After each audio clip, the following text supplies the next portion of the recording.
Okay, so today we are given functions in different forms and pictures, and we need to match. Now, some of the tools that we're going to use today we haven't used in a while, and some of them are going to be very similar to what we did yesterday. So we gotta put our thinking caps on for this one, guys. All right. So very first, what we need to do is figure out the vertex. So remember, we have the two methods. We have completing the square, and we have that b negative b over 2a. Okay? So on this guy, let's do the negative b over 2a. So for a, we're going to do negative 6 over 2 times 1. And we're going to figure out what our x value is.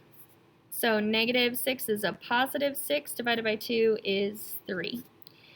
Okay, so in my a, I'm going to plug in 3 for my equation. So I have 3 squared minus 6 times 3 plus 8. Well, 3 squared is 9. 6 times 3 is 18 plus 8. Negative 18 plus 8 is negative 10. 9 minus 10 is negative 1.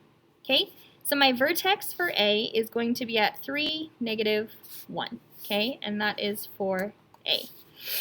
So we are going to look down at our vertexes. So this guy, because my A is positive, he's opening up. So it's 1, 3, or 4. And my vertex is at 3, negative 1. So this vertex is not at 3, negative 1. This vertex could be. This vertex is definitely not. So 3 is matching with A. 3 is A. I'm going to write it there because at the bottom, I often get confused what letter, so it just helps. All right. For B, so for my B value, what we're going to do is we need to put our equation into this form so that we can then do this and figure out our vertex, okay? So we're going to multiply. So for B, we're multiplying and distributing x minus 6 and then x plus 8. We're doing our fancy distributing. So we're multiplying x times x, so that's x squared. X times 8 is 8x. Negative 6 times x is negative 6x, and negative 6 times 8 is negative 48. 8 minus 6 is 2x's minus 48. Okay, so now we have an equation like we did here. This is our b value. And we can say y equals because that's what it says here. So I just changed this formula to now be x squared plus 2x minus 48. So if we were to big X factor, then that's what we would get. X minus 6 times x plus 8. Okay, so now we have negative b over 2 times a, which is 1. Oh, negative b is negative, that will be negative 2. So I have negative 2 divided by 2, which is negative 1. So that's my x value. So now I'm going to take my x value and plug it into my equation. So I have negative 1 squared plus 2 times negative 1 minus 48. Negative 1 squared is 1. 2 times negative 1 is negative 2. Negative 48. So we're really going to minus 1, so negative 49. So that is my y value, which will be my vertex.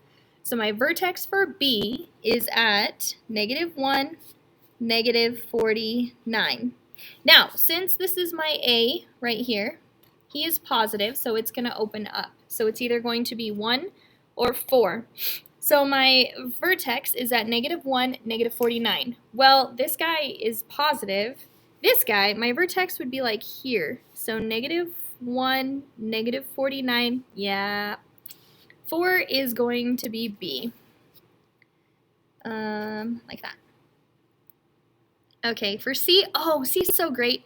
So remember our formula for our vertex form is y equals a times x minus h squared plus k. Well, h and k are your vertex, right? So it's going to be 6 and 8 for a vertex. So positive 6, positive 8, which would be, oh, number 1. So number 1 is C. And then D has to be the last guy. 2. 2. D is 2.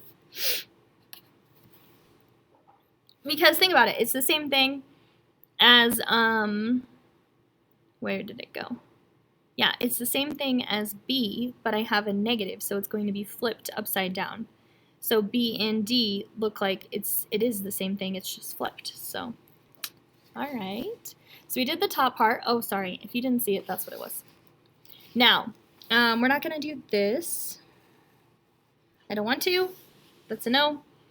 Okay, so we need to figure out P, Q, R, and S. Okay.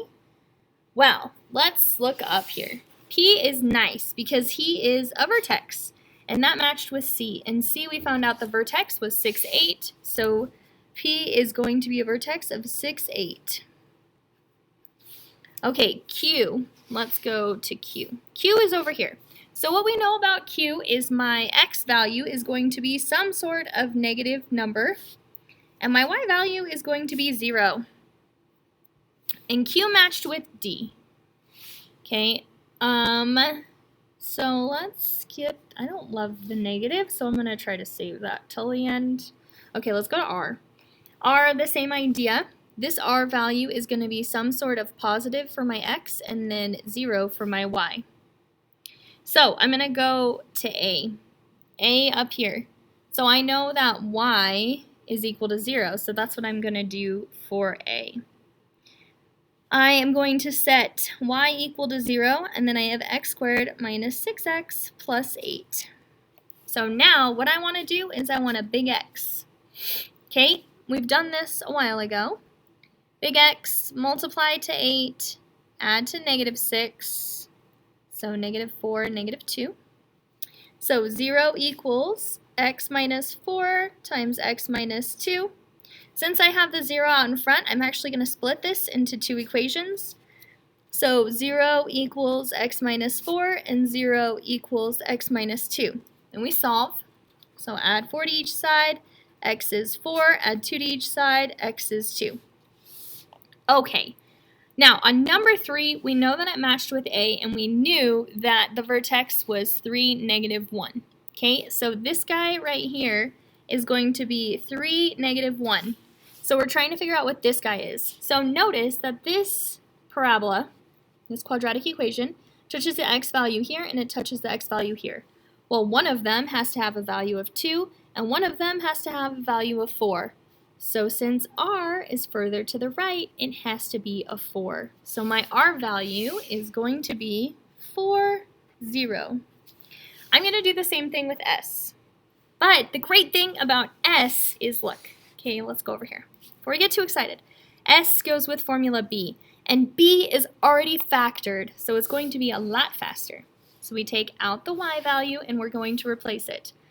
Or are we? Let's look.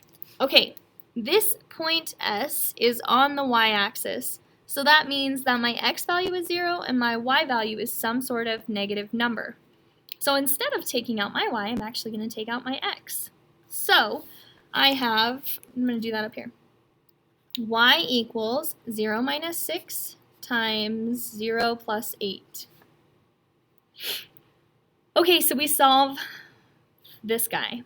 0 minus 6 is negative 6, and 0 plus 8 is 8, and negative 6 times 8 is negative 48. Okay, so my s value is 0, negative 48. Okay, sorry, hold on. Okay, so now that we've done some other problems without that cute little negative, we're going to go back to Q. So on Q, we talked about how we need a negative x value and then a y value. So we're going to use this equation over here, and we're going to plug in my y value, which should be 0. And I'm going to move it on this side, okay? So we have 0 equals negative x plus 8 times x minus 6. Okay, so we need to solve this for our x values, and we can't have that cute little negative there. So the first thing that we need to do is we need to divide each side by negative 1 to get rid of that negative, which it does because 0 divided by anything is going to be 0. So now we really have just x plus 8 times x minus 6. Basically, that cute little negative is there to help you with which direction our parabola is going to open. And since our parabola opens down because of the negative, we could have done that at the very beginning, matched D with 2 because it opens down. But anyways, we don't need him anymore. He is useless to us. Okay, so now we're going to keep going. We're going to solve each of these. X plus 8 equals 0 and x minus 6 equals 0. So subtract 8, add 6, add 6. So x equals -8 and x equals +6. So each of these are intercepts that our parabola is going to have with our x-axis. Now we need to pick the one that makes the most sense for Q. So Q should have a negative x value. So our x values are -8 and +6. So -8 needs to go with our Q value and not the 6. The 6 would be here. So this intercept would be at 6, 0. And this intercept where our Q is -8, 0. So that's what we're going to write here. Okay, lastly, what we need to do is we need to come up with an equation. So there's extra words in here and it's worded differently, but basically this is what we did yesterday. It has an intercept here, which means that you have a point, and it has a minimum, which is your HK. So remember our formula is y equals a times x plus minus h squared plus k. We got to solve for a first, and then we can write the equation. So I'm just going to replace everything except for y, a, and x. So I'm going to replace my hk, basically. Okay, so we have y equals a, x minus, my h value is 3 squared, and my k value is -4. Okay, so this is where we're going to have our final answer. We're just going to write it right under here. Y equals something, x minus 3 squared minus 4. So we're going to try to, oh, sorry. Silly little line and negatives don't work. We're going to try to figure out what our a value is. We're going to plug in our x and our y, given this x and y. So my y is 5, and my x is 0. Oh, that's nice. X minus 3 squared minus 4. Well, that's all 0. Oh, wait. I need my a. Ah, dang it. It's supposed to go here. Okay, well, this is a, and this is 0. My bad. Okay, so -3 squared is 9, so 5 equals 9a minus 4. I just got way too excited, you know, to cross off things. So we have 9 equals 9a, divide each side by 9, and a is equal to 1. Okay, so you can either put 1 here into our equation, or you could just leave it as y equals x minus 3 squared minus 4. And that's the answer. Okay, I hope that you guys had a really great day. Let me know if you have any questions. Bye.